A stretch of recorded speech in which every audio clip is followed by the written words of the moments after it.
दोस्तों, दुनिया का हर इंसान अमीर बनना चाहता है, लेकिन फिर भी ज़्यादातर लोग अमीर नहीं बन पाते हैं। अगर आप जानना चाहते हैं कि ऐसा क्यों होता है तो आप बिल्कुल सही जगह पर हो।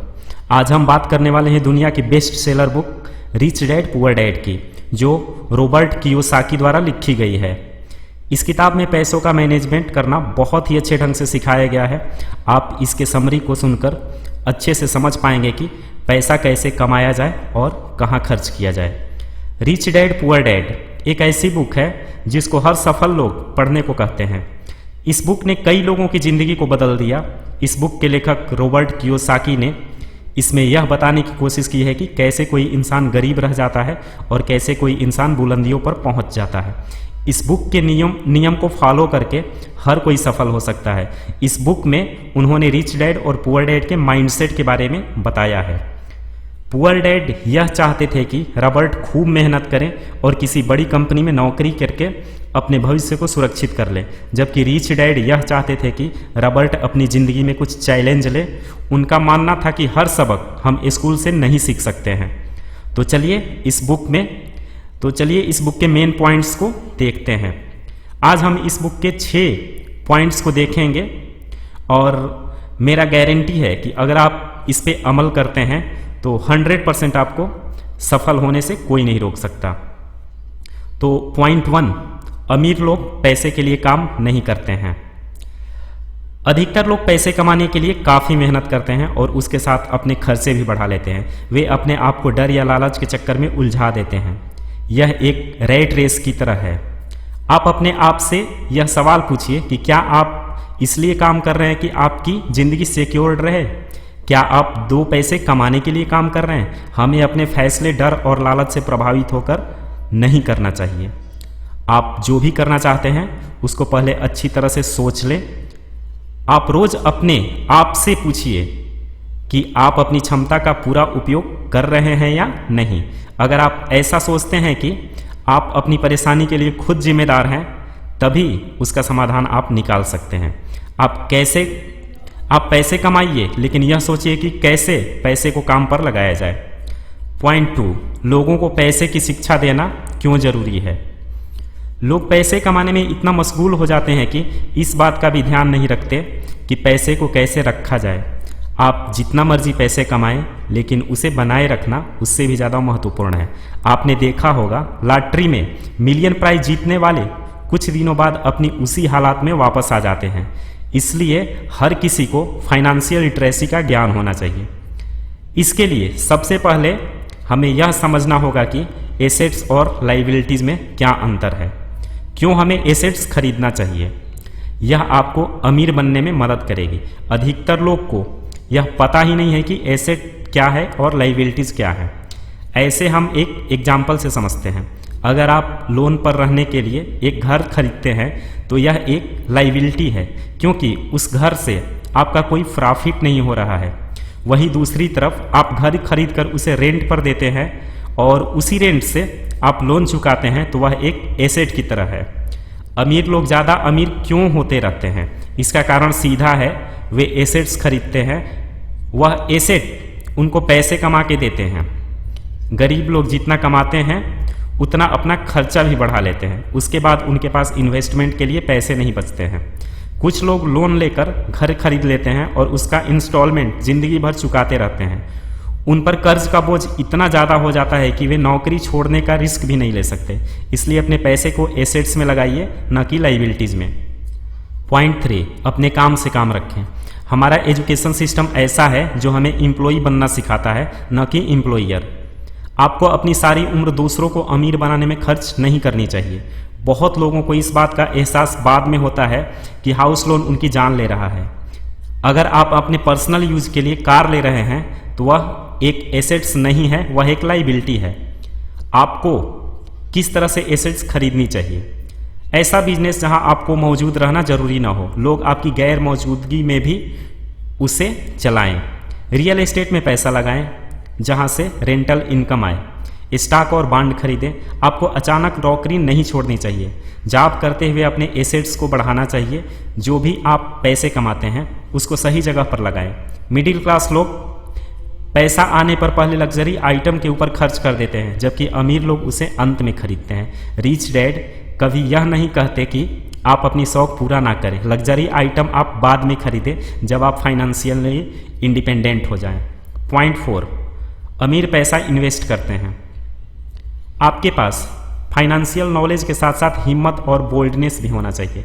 ज़्यादातर लोग पैसे के मामले में रिस्क नहीं लेना चाहते हैं, लेकिन अमीर होने के लिए उनको रिस्क लेना ही पड़ेगा। आपको इन्वेस्टर बनने के लिए 3 स्किल्स को समझना चाहिए, जिसमें फर्स्ट है ऐसी अवसर ढूंढे जो बाकी न ढूंढ सके। सेकंड, पैसे को कैसे बढ़ाया जाए। एंड थर्ड, स्मार्ट लोगों की सलाह लीजिए। अब पॉइंट 5 देखते हैं। सीखने के लिए काम करें, न कि पैसे के लिए। आपके पास कोई टैलेंट है, उसके दम पर आप पैसे नहीं कमा सकते जब तक आपको यह पता नहीं होगा कि उस टैलेंट को कैसे अर्निंग के लिए यूज में लाया जाए। जो सबसे बड़ा अंतर पुअर डैड और रिच डैड में था वह यह था कि पुअर डैड हमेशा नौकरी की चिंता करते थे, सिक्योरिटी की चिंता करते थे, जबकि रिच डैड हमेशा सीखने पर जोर देते थे। पॉइंट 6, बाधाओं को पार करना। रॉबर्ट कहते हैं कि पैसे की समझ होने के बाद भी आर्थिक आज़ादी हासिल करने की राह में कई बाधाएं आपके सामने आ सकती हैं। ऐसे 5 मुख्य कारण हैं जिनकी वजह से पैसे की समझ रखने वाले लोग भी अपनी संपत्ति वाले कॉलम को ज़्यादा नहीं बढ़ा पाते। इसलिए इन बाधाओं को पार करना बहुत ही ज़रूरी है, जिसमें फर्स्ट है डर, सेकंड निराशावाद, थर्ड आलस्य, फोर्थ बुरी आदतें, फिफ्थ अहंकार। चलिए एक एक करके इन 5 बाधाओं को समझते हैं। फर्स्ट, डर को पार करना। रॉबर्ट कहते हैं कि मुझे आज तक इस दुनिया में ऐसा कोई इंसान नहीं मिला जिसे पैसे का नुकसान अच्छा लगता हो, और ना ही मुझे ऐसा कोई अमीर इंसान मिला जिसने पैसे का नुकसान ना उठाया हो। लेकिन वो कहते हैं कि मैं ऐसे बहुत से गरीब लोगों से मिला हूँ जिन्होंने 1 रुपया भी निवेश में नहीं खोया है, मतलब 1 रुपया भी निवेश नहीं किया है। पैसे गंवाने का डर हर इंसान को होता है, लेकिन असली समस्या डर नहीं है। समस्या तो ये है कि आप इस डर का मुकाबला कैसे करते हैं और पैसे गंवाने के बाद भी स्थिति से कैसे निपटते हैं। आप असफलता को कैसे लेते हैं। असफलता विजेताओं को प्रेरित करती है और असफलता पराजितों के हौसले पस्त कर देती है। किसी अमीर आदमी और गरीब आदमी के बीच में यही मूलभूत अंतर होता है कि वे उस डर से कैसे मुकाबला करते हैं। ज़्यादातर लोग इसलिए अमीर नहीं बन पाते क्योंकि उनको अमीर बनने की खुशी से ज़्यादा पैसे गंवा देने का डर होता है। अगर आपकी उम्र 25 वर्ष से ज़्यादा है और जोखिम उठाने से आपको डर लगता है तो अपने आप को बदलने की ज़रूरत है। आप बेशक सुरक्षात्मक तरीके से ही खेलें, लेकिन आपको जल्दी ही शुरुआत कर देनी चाहिए। निराशावाद को पार करना। आसमान गिर रहा है, आसमान गिर रहा है। हम में से ज़्यादातर लोग उस छोटे मुर्गे की कहानी जानते हैं जो विनाश की चेतावनी देता हुआ दौड़ रहा था। हम सभी के मन में शंकाएं होती हैं, हमारी शंकाएं हमें निष्क्रिय बना देती हैं। हम क्या होगा अगर वाला खेल खेलने लगते हैं। क्या होगा अगर इस निवेश में मेरे पैसे डूब गए, क्या होगा अगर सब चीज़ें मेरी योजना के हिसाब से ना हो। ये शंकाएं हमें इतना डरा देती हैं कि कभी कभी हम काम शुरू ही नहीं कर पाते और अच्छे मौके हमारे सामने से गुजर जाते हैं। हमें इन शंकाओं को नज़रअंदाज करके आगे बढ़ना चाहिए। थर्ड, आलस्य पर जीत हासिल करना। व्यस्त लोग अक्सर सबसे ज़्यादा आलसी होते हैं। इसका सीधा सा मतलब आप इस छोटी सी कहानी से समझ सकते हैं। एक व्यवसायी होता है जो पैसे कमाने के लिए कड़ी मेहनत करता है। वह ऑफिस में देर तक काम करता है और वीकेंड्स पर भी ऑफिस का काम घर ले आता है।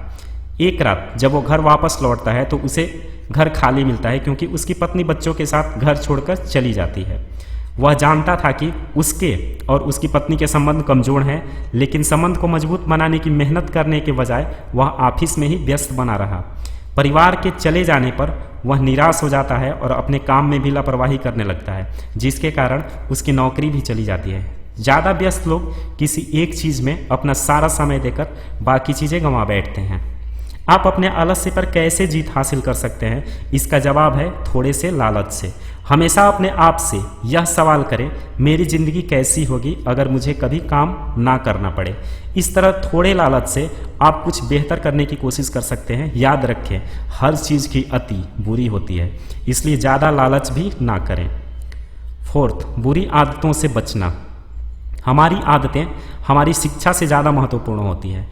अगर आप किन्हीं दो व्यक्तियों की तुलना करेंगे तो आप उनकी आदतों में काफ़ी अंतर देखेंगे। रॉबर्ट कहते हैं कि अगर मैं खुद को सबसे पहले पैसे देता हूं तो मैं वित्तीय, मानसिक और आर्थिक दृष्टि से ज़्यादा मजबूत बनता हूं। यानी आपको हर महीने पैसे आने के बाद सबसे पहले अपनी सेविंग्स और इन्वेस्टमेंट के लिए पैसे अलग निकालने हैं, इसके बाद ही अपने बिल्स चुकाने हैं। अगर आपको अमीर बनना है तो आपको यह आदत डालनी ही होगी, चाहे आपके पास पैसे कम ही क्यों ना हो।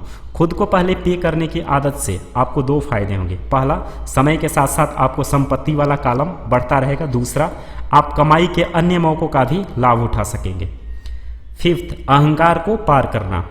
अमीर डैडी अक्सर कहते थे कि जो मैं जानता हूँ उसी की बदौलत मैं पैसे बनाता हूँ, और जो मैं नहीं जानता उसकी वजह से मैं पैसे गंवाता हूँ। ज़्यादातर लोग अपनी अज्ञानता को छिपाने की कोशिश में अहंकार का इस्तेमाल करते हैं। जरूरी नहीं है कि आपको हर चीज़ के बारे में जानकारी हो, लेकिन अहंकार करने से अच्छा होगा कि आप उस चीज़ के बारे में अच्छे से जानकारी ले लें। दोस्तों, अब अंत में हम देखते हैं कि इस बुक से हमें क्या क्या सीखने को मिला। तो फर्स्ट, हर अवसर रिस्क के साथ आता है। सेकंड, कोई अमीर व्यक्ति ऐसा नहीं है जिसने रिस्क लेकर पैसा नहीं गंवाया हो। थर्ड, अमीर लोग रिस्क लेने के लिए तैयार रहते हैं। फोर्थ, आपको हमेशा सीखने पर जोर देना चाहिए, न कि पैसे पर। फिफ्थ, पहले आवश्यक चीज़ों पर खर्चा कीजिए और जब आप फाइनेंशियली इंडिपेंडेंट हो जाए तब लग्जरी आइटम पर खर्च कीजिए। सिक्स्थ, हमेशा एसेट्स खरीदिए, न कि लाइबिलिटीज। सेवेंथ, अपने फाइनेंशियल नॉलेज को बढ़ाइए। एट, अपने पैसे को काम पर लगाइए। नाइन्थ, अपने पैसे को इन्वेस्ट कीजिए। आपको यह वीडियो कैसा लगा कमेंट करके ज़रूर बताएं। यदि आपका कोई सवाल या कोई सुझाव है तो आप हमें कमेंट कर सकते हैं। हम आपके हर सवाल का जवाब देने की पूरी कोशिश करेंगे। अगर वीडियो पसंद आया हो तो चैनल को ज़रूर सब्सक्राइब करें। थैंक्स।